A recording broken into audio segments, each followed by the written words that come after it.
औज़ुबिल्लाहिमिनश्शैतानिर्रजीम बिस्मिल्लाहिर्रहमानिर्रहीम। My dear students, my name is Yasir Bariyar और आज हम पढ़ने जा रहे हैं केमिस्ट्री फर्स्ट ईयर चैप्टर 1 और आज हमारा टॉपिक है आयंस। आइए सबसे पहले देखते हैं आयंस की डेफिनेशन। दो species which carry either positive और नेगेटिव चार्ज। ऐसी स्पीशीज़ जिनके ऊपर पॉजिटिव या नेगेटिव चार्ज हो हम उनको आयंस बोलते हैं। जैसे कि सोडियम +1 है, मैग्नीशियम +2 है, क्लोरीन -1 है, तो ये सारी क्या हैं, आयंस हैं। ये सारी स्पीशीज़ क्या कहलाएंगी, आयंस। तो जो आयंस हैं उसकी दो टाइप्स हैं, एक positive ion and other one is negative ion. Positive ion is also called cation and negative ion is also called a anion.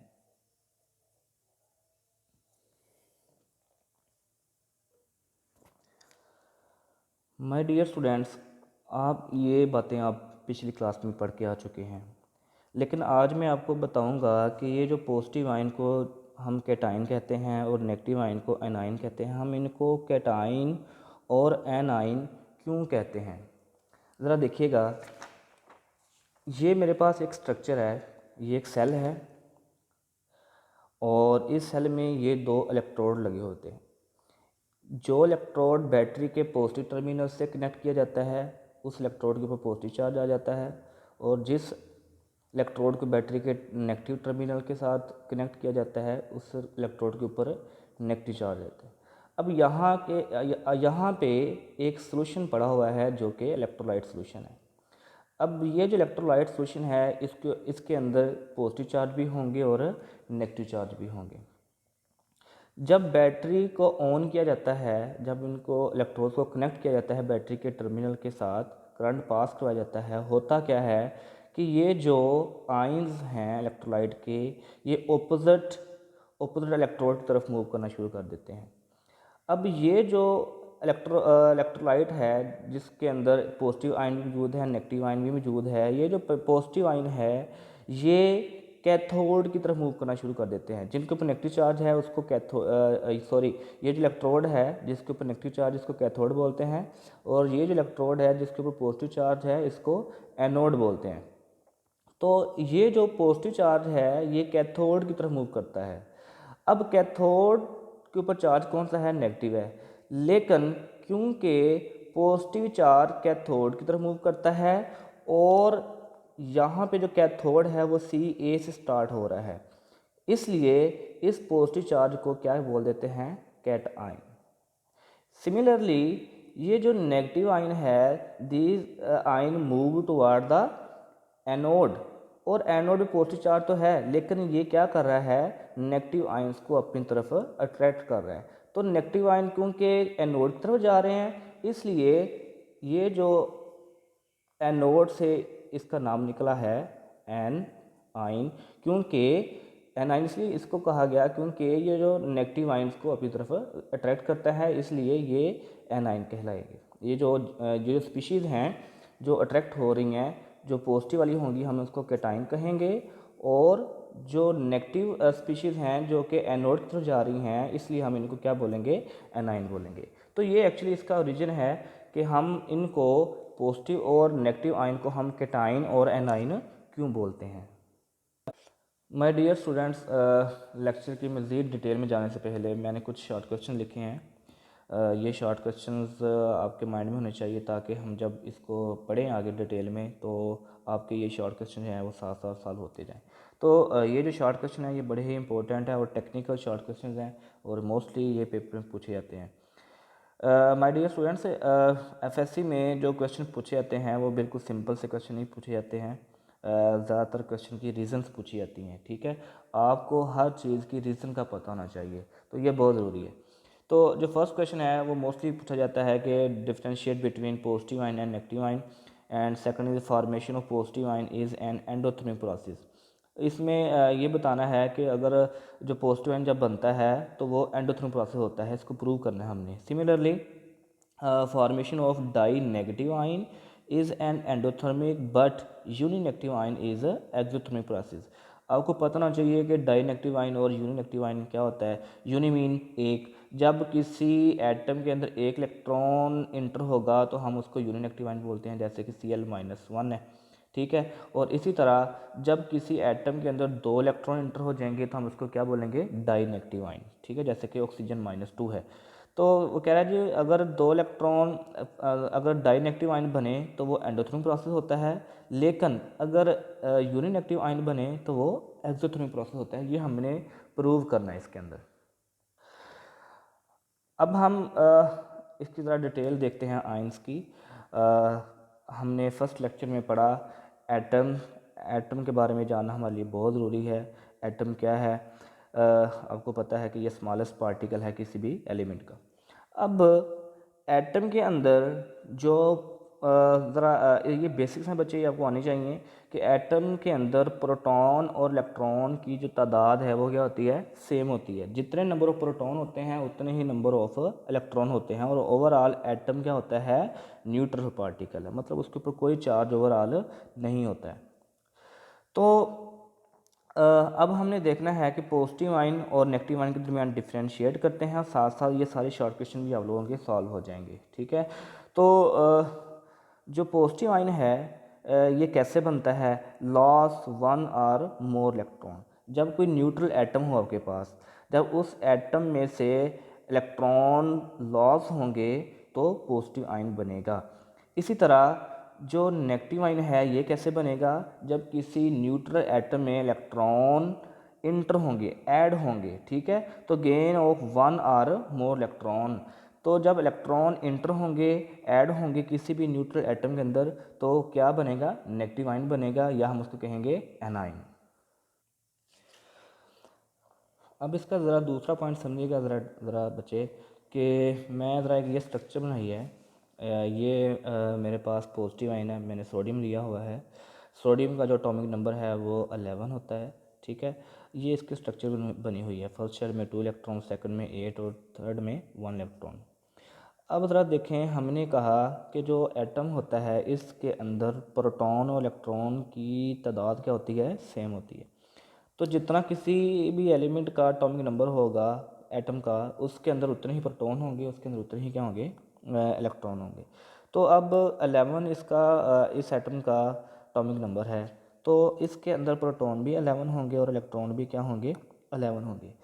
लेकिन जब इसके आउटर मोस्ट शेल में से एक इलेक्ट्रॉन निकल जाता है, लॉस ऑफ इलेक्ट्रॉन हो जाता है, ठीक है। तो जब लॉस ऑफ इलेक्ट्रॉन हो चुका तो आपके पास आयन बन चुका है, जो कि क्या है जी, पॉजिटिव आयन, जिसको आप कैटायन बोलते हैं। अब यहाँ पे प्रोटॉन तो 11 ही है, क्योंकि प्रोटॉन तो न्यूक्लियस के अंदर पाए जाते हैं, उसके ऊपर कुछ नहीं हुआ, उसको तो हमने लॉस नहीं करवाया, हमने तो न्यूक्लियस को छेड़ा भी नहीं है।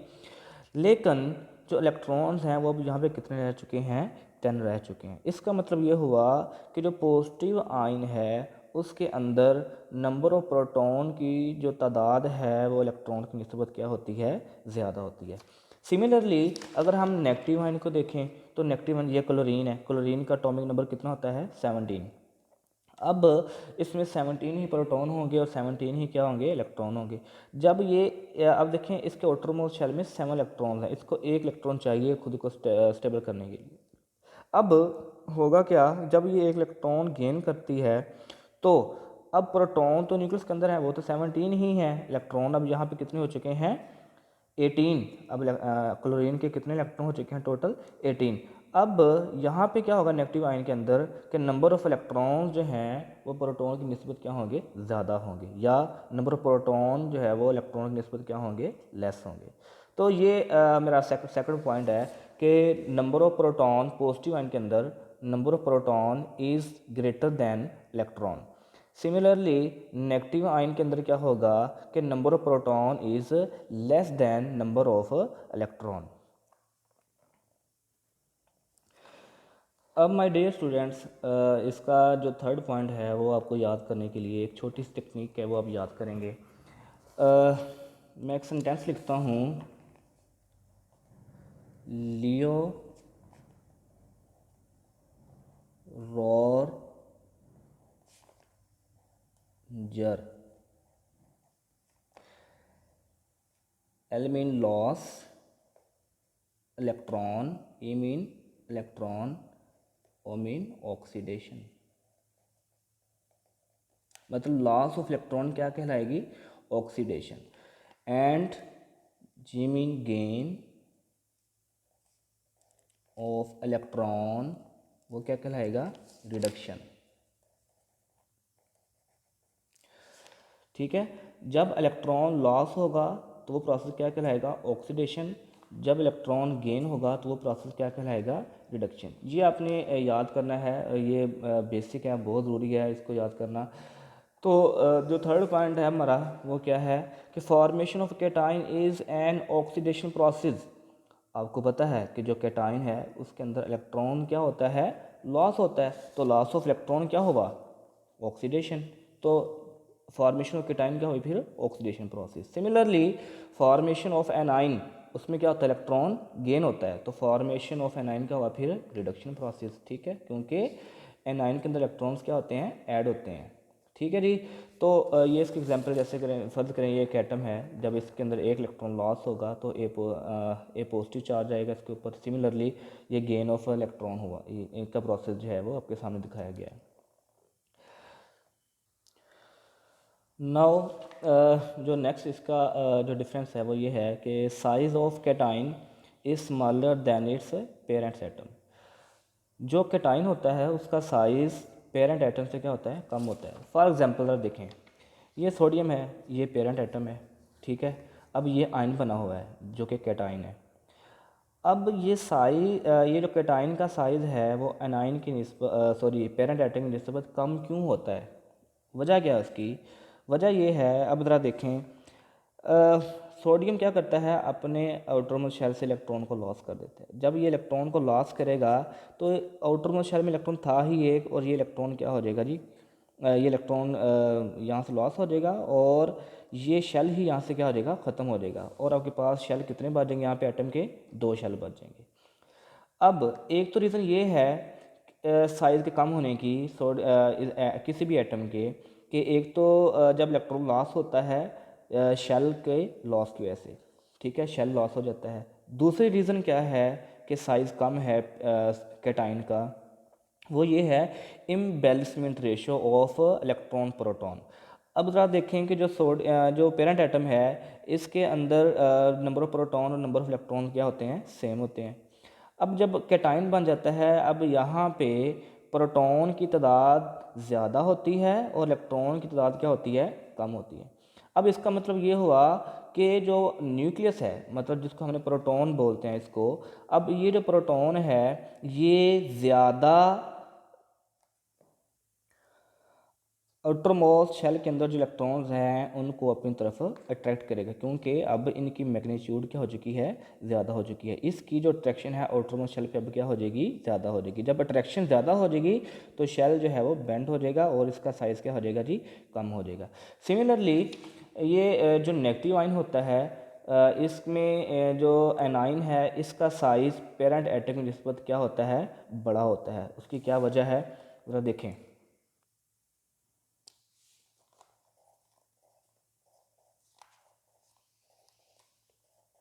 इसमें अगर देखें, क्लोरीन था, इसके आउटरमोस्ट शेल में 7 इलेक्ट्रॉन्स थे। जब इसने 1 इलेक्ट्रॉन गेन किया तो आउटरमोस्ट शेल में इलेक्ट्रॉन कितने हो चुके, 8। अब होगा क्या इसमें कि जब इलेक्ट्रॉन इंटर होता है आउटर मोस्ट शेल के अंदर, तो अब यहाँ पे फिर क्या हो जाता है, इलेक्ट्रॉन प्रोटॉन रेशियो जो है वो इम्बैलेंस हो जाती है। अब यहाँ पे इलेक्ट्रॉन की तादाद ज़्यादा हो जाती है, प्रोटॉन की तादाद क्या होती है, कम। मतलब इलेक्ट्रॉन के ऊपर चार्ज बढ़ जाता है और प्रोटॉन के ऊपर चार्ज कम हो जाता है। मैग्नीट्यूड ऑफ इलेक्ट्रॉन जो है वो बढ़ जाती है। अब क्या होगा कि अब न्यूक्लियस आउटर में शेल को उतनी मजबूती से अपनी तरफ नहीं खींचेगा जितना वो पहले पेरेंट्स एटम में खींच रहा था।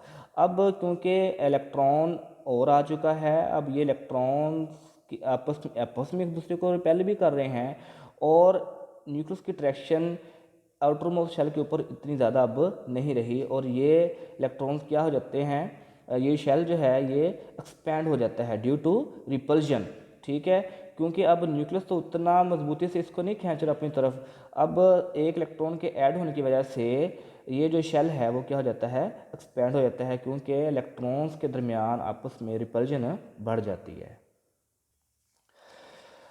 ये था हमारा पॉइंट कि size of cation is smaller than it's parent atom and size of anion is greater than it's parent atom. तो जैसे देखें इसकी एग्जांपल ये है कि सोडियम एक पेरेंट एटम है, इसका जो साइज़ है वो 186 पिकोमीटर है, लेकिन जब इसमें से एक इलेक्ट्रॉन निकल जाता है, मतलब पूरा शेल ही एक लॉस हो जाता है, तो मतलब साइज़ का कम हो जाएगा, तो इसका जो साइज़ है वो 85 पिकोमीटर होगा। अब इसी तरह क्लोरीन जो पेरेंट एटम है, इसका जो साइज़ है वो 99 पिकोमीटर है। जब इसके अंदर एक इलेक्ट्रॉन इंटर हो जाता है, ऐड हो जाता है, तो इसका जो क्लोराइड आयन का जो साइज़ है वो 181 पिकोमीटर हो जाता है और शेल एक्सपैंड हो जाता है due to repulsion imbalancement of electron proton ratio की वजह से। और साइज़ देखें इसका तकरीबन डबल जो है वो बढ़ चुका है इसका।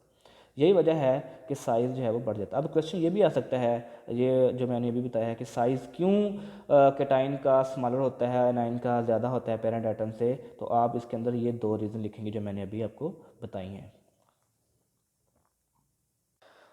नेक्स्ट पॉइंट जो है, इसको समझने के लिए आपको दो प्रोसेस के दरमियान में डिफरेंस का पता होना चाहिए। एक्सोथर्मिक और एंडोथर्मिक के दरमियान में क्या डिफरेंस है, ठीक है। जो एंडोथर्मिक होते हैं ऐसे प्रोसेस होते हैं जिसमें एनर्जी क्या होती है, अब्जॉर्ब होती है, और एक्सोथर्मिक प्रोसेस ऐसे होते हैं जिसमें रिएक्शन जिसमें एनर्जी क्या होती है, रिलीज़। तो ये इन दो के प्रोसेस के दरमियान में आपको डिफरेंस का पता होना ज़रूरी है, ठीक है। तो जो पॉइंट है वो ये है कि formation of cation is an endothermic process. Cation का बनना एक एंडोथर्मिक प्रोसेस है, मतलब एनर्जी क्या होती है, अब्जॉर्ब होती है। ये हमने प्रूव करना है। तो ज़रा देखें बच्चे कि यहाँ पे ये एक हमारे पास एटम है सोडियम का। अब इस न्यूक्लियस की जो अट्रैक्शन है इस आउटर मोस्ट शेल के ऊपर ज़्यादा है, ठीक है। इन दोनों के दरमियान में अट्रैक्शन मौजूद है। अब ये इलेक्ट्रॉन इतना आसानी से तो नहीं निकलेगा। अब हमें क्या करना पड़ेगा, इस क्योंकि जो न्यूक्लियस है इसके ऊपर चार्ज कौन सा है, पॉजिटिव, इसके ऊपर चार्ज कौन सा इलेक्ट्रॉन के ऊपर, नेगेटिव। अब ये एक दूसरे को अट्रैक्ट कर रहे हैं। अब ये इलेक्ट्रॉन यहाँ से का कैसे निकलेगा, हमें न्यूक्लियस और इलेक्ट्रॉन के दरमियान में जो अट्रैक्शन है इसको हमें तोड़ना पड़ेगा। इस अट्रैक्शन को तोड़ने के लिए हमें एनर्जी क्या करनी पड़ती है, देनी पड़ती है। जब एनर्जी देंगे ये अट्रैक्शन टूटेगी, तब ये इलेक्ट्रॉन्स निकलेगा। अब हम एनर्जी प्रोवाइड कर रहे हैं, मतलब एटम क्या करेगा, एनर्जी अब्जॉर्ब करेगा। इट्स मीन कि जो फॉर्मेशन ऑफ कैटाइन है वो कौन सा प्रोसेस है, एंडोथर्मिक प्रोसेस है, ठीक है। My dear students, next point को समझने के लिए आपको पता होना चाहिए कि एंडोथर्मिक और एक्सोथर्मिक के दरमियान में क्या डिफरेंशिएट है। तो जो एंडोथर्मिक प्रोसेस होते हैं उनमें एनर्जी क्या होती है, अब्जॉर्ब होती है, और जो एक्सोथर्मिक प्रोसेस होते हैं उसमें एनर्जी क्या होती है, रिलीज़ होती है। तो आपने ये एक पॉइंट जो है वो अपने याद रखना है कि ये बहुत ही इम्पोर्टेंट है। ये आपका ये बुनियादी पॉइंट होगा, मतलब आपका ये पॉइंट याद करना बहुत ज़रूरी है, ठीक है, जो हमेशा के लिए आपके काम आएगा। अगर दो स्पीशीज़ हैं और उनके ऊपर चार्ज अगर ऑपोजिट हैं तो वो एक दूसरे को अट्रैक्ट करेंगी। जब अट्रैक्शन होगी तो एनर्जी क्या होगी, रिलीज़ होगी। इसी तरह जो सेम चार्जेस वाली स्पीशीज़ होती हैं उनके दरमियान में रिपल्जन होती है। जब रिपल्जन होगी तो एनर्जी अब्जॉर्ब होगी, ठीक है। ये 2 पॉइंट आपने याद रखने हैं कि अट्रैक्शन के दौरान एनर्जी क्या होगी, रिलीज़, और रिपल्जन के दौरान एनर्जी क्या होगी, अब्जॉर्ब। अब ज़रा देखें, ये ऑक्सीजन है, ऑक्सीजन के आउटरमोस्ट शेल में एक इलेक्ट्रॉन है, ठीक है।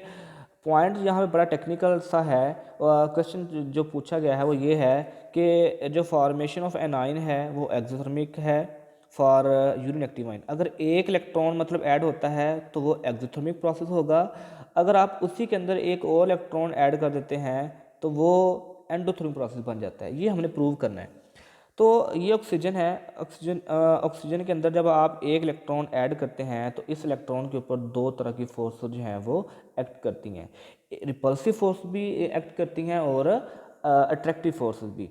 न्यूक्लियस जो है वो इलेक्ट्रॉन को अपनी तरफ अट्रैक्ट कर रहा होगा, और जो इलेक्ट्रॉन हैं वो आने वाले इलेक्ट्रॉन्स को क्या कर रहे होंगे, रिपेल कर रहे होंगे। अब यहाँ पे जो दोनों ही फोर्स एक्ट कर रही हैं, अट्रैक्शन भी हो रही है और रिपल्जन भी हो रही है। जब अट्रैक्शन होगी तो मतलब एनर्जी क्या हो रही होगी, रिलीज़ हो रही होगी, और अगर रिपल्जन हो रही है तो एनर्जी क्या हो रही, एनर्जी क्या होगी, अब्जॉर्ब होगी। अब कौन एनर्जी रिलीज ज़्यादा होगी इसमें से, या इसमें एनर्जी अब्जॉर्ब ज़्यादा होगी, ये डिपेंड करता है कि कौन सी फोर्स ज़्यादा है, अट्रैक्शन फोर्स ज़्यादा है या रिपल्सिव फोर्स ज़्यादा है। तो ये आपने एक बात याद करनी है कि जो न्यूट्रल एटम होता है उसमें जो न्यूक्लियस होता है उसकी जो अट्रैक्शन होती है आउटर मोस्ट इलेक्ट्रॉन के ऊपर वो ज़्यादा होती है, मतलब उसकी मैग्नीट्यूड जो है वो ज़्यादा होती है। तो ये इलेक्ट्रॉन की निस्बत, तो ये आने वाले इलेक्ट्रॉन को ज़्यादा अट्रैक्ट करता है एज़ कम्पेयर टू कि इलेक्ट्रॉन जो हैं वो आने वाले इलेक्ट्रॉन को रिपेल करें। होता क्या है, जब अट्रैक्शन ज़्यादा होगी तो एनर्जी रिलीज़ होगी और इसके साथ साथ एनर्जी अब्जॉर्ब भी होगी, क्योंकि रिपल्जन फोर्स भी हो रही है इसके साथ। अब होगा क्या, फ़र्ज़ करें कि मेरे पास, मैं सपोज कर रहा हूँ ये कि जब आपने इलेक्ट्रॉन को ऐड किया उसके अंदर, तो जब अट्रैक्टिव फोर्स की वजह से एनर्जी कितनी रिलीज़ हुई, 200 किलो जूल पर मोल, और जो रिपल्जन की वजह से जो एनर्जी अब्जॉर्ब हुई है वो कितनी हुई है, 40 किलो जूल पर मोल। लेकिन आप ज़रा देखें ओवरऑल नेट जो एनर्जी क्या हो रही है जी, एनर्जी रिलीज़ ही हो रही है, ठीक है। वो कितनी हो रही है, 160 किलो जूल पर मोल जो एनर्जी है वो क्या हो रही होगी, रिलीज़ हो रही होगी। तो इसका मतलब ये हुआ कि ओवरऑल ये जो प्रोसेस है, एनर्जी रिलीज़ हो रही है, तो हम कह सकते हैं कि ये कौन सा प्रोसेस है फिर, ये एक्सोथर्मिक प्रोसेस है। अब जब आप इस आयन के अंदर, अब क्या बन चुका है ये वाला और नेगेटिव आयन, ठीक है। जब आप इसके अंदर एक और इलेक्ट्रॉन ऐड करते हैं तो ये कौन सा प्रोसेस होता है जी, एंडोथर्मिक प्रोसेस होता है। वो कैसे, ज़रा देखें। जब आप इलेक्ट्रॉन इसके अंदर ऐड करते हैं, अब आउटर मोस्ट शेल के अंदर इलेक्ट्रॉन ज़्यादा हैं, मतलब इम्बैलेंसमेंट है ना, कि प्रोटॉन कम है इलेक्ट्रॉन ज़्यादा हो चुके हैं, तो मतलब फिर मैग्नीट्यूड ऑफ इलेक्ट्रॉन यहाँ पे क्या हो चुकी है, ज़्यादा हो चुकी है। अब यहाँ पे क्या होगा कि इलेक्ट्रॉन की जो रिपल्जन है आने वाले इलेक्ट्रॉन के ऊपर वो क्या होगी, ज़्यादा होगी। अब इस इलेक्ट्रॉन को ऐड करवाने के लिए आपको एनर्जी क्या करनी पड़ेगी, प्रोवाइड करना पड़ेगी। जब आप एनर्जी प्रोवाइड करेंगे, मतलब एनर्जी क्या होगी इसमें एटम के अंदर अब्जॉर्ब होगी। So we can say that कि जो डाइनेगेटिव आयन है, formation of dinegative ion is a endothermic process. अब ज़रा इसकी एग्जांपल देखें। सोडियम है, सोडियम में जब एक इलेक्ट्रॉन यहाँ से लॉस होता है तो कितनी एनर्जी जो है यहाँ से फिर अब्जॉर्ब होती है, वो प्लस 996 किलो जूल पर मोल एनर्जी जो है वो आपको अब्जॉर्ब करना पड़ती है, तब वो इलेक्ट्रॉन जो है वो रिलीज़ वहाँ से लॉस होता है। इसी तरह ये जो नेगेटिव आयन वाला है, इसमें ज़रा ये देखें कि ऑक्सीजन में जब एक इलेक्ट्रॉन ऐड होता है, जो डेल एच है, जो एनर्जी है वो -141 किलो जूल पर मोल एनर्जी जो है वो क्या होती है जी, रिलीज़ होती है, ठीक है। इसी तरह जब आप उसी आयन में एक और इलेक्ट्रॉन को ऐड करते हैं, डाइनेगेटिव आयन, तो +780 किलो जूल पर मोल एनर्जी जो है वो रिलीज़ होती है। तो जो नेगेटिव साइन अब्जॉर्ब होती है, जो नेगेटिव साइन है this shows that energy is released and positive sign shows that energy is absorbed. अब नेक्स्ट है कि ये जो कौन से एलिमेंट्स जो हैं वो ज़्यादातर पॉजिटिव आयन की फॉर्म में रहते हैं, कैटायन ज़्यादा आसानी से बना देते हैं। जो मोस्टली जो मेटल्स हैं वो ज़्यादा आसानी से कैटायंस बना देती हैं। क्योंकि उनकी आयनाइजेशन एनर्जी क्या होती है, कम होती है, ठीक है। आयनाइजेशन एनर्जी क्या होती है, minimum amount of energy required to remove an electron from the outermost shell in a gaseous atom, ठीक है। तो गैसियस एटम के अंदर आउटरमोस्ट शेल में इलेक्ट्रॉन को रिमूव करने के लिए जो एनर्जी चाहिए होती है वो आयनाइजेशन एनर्जी होती है। तो आयनाइजेशन एनर्जी जितनी कम होगी ना, उतना ही आसान होगा इलेक्ट्रॉन को निकालना। तो मेटल्स की जो आयनाइजेशन एनर्जी है वो कम होती है, यही वजह है कि वो क्या बनाती हैं, पॉजिटिव आयन बनाती हैं। इसी तरह जो नॉन मेटल्स हैं वो उनकी इलेक्ट्रॉन एफिनिटी ज़्यादा होती है, इलेक्ट्रॉन को अपनी तरफ अट्रैक्ट करने की टेंडेंसी क्या होती है, वो ज़्यादा होती है, इसलिए वो क्या बनाती हैं, एनायन बनाती हैं। ये हमारा लास्ट पॉइंट है कि जो आयन्स हैं ये ग्रुप की फॉर्म में भी एग्जिस्ट करते हैं। इनको पॉलीटॉमिक आयन भी बोलते हैं। ऐसे आयन जिसमें एक से ज़्यादा एटम्स हों हम उसको पॉलीटॉमिक आयन बोलते हैं। ठीक है, जैसे कि CO3-2 है, Cr2O7-2 है, MnO4-1 है, NH4+ है और H3O+ है। तो ये भी कटायनिक भी हो सकते हैं और ये अनायनिक भी हो सकते हैं। ठीक है जी, ये था आज का हमारा टॉपिक और आई थिंक आपको समझ आ जाएगा। अगर आप किसी बच्चे को कोई मसला हो, कोई प्रॉब्लम हो टॉपिक के रिलेटेड, तो वो मुझसे डिस्कस कर सकता है। ठीक है, अल्लाह ताला आपको सलामत रखे। अस्सलाम वालेकुम।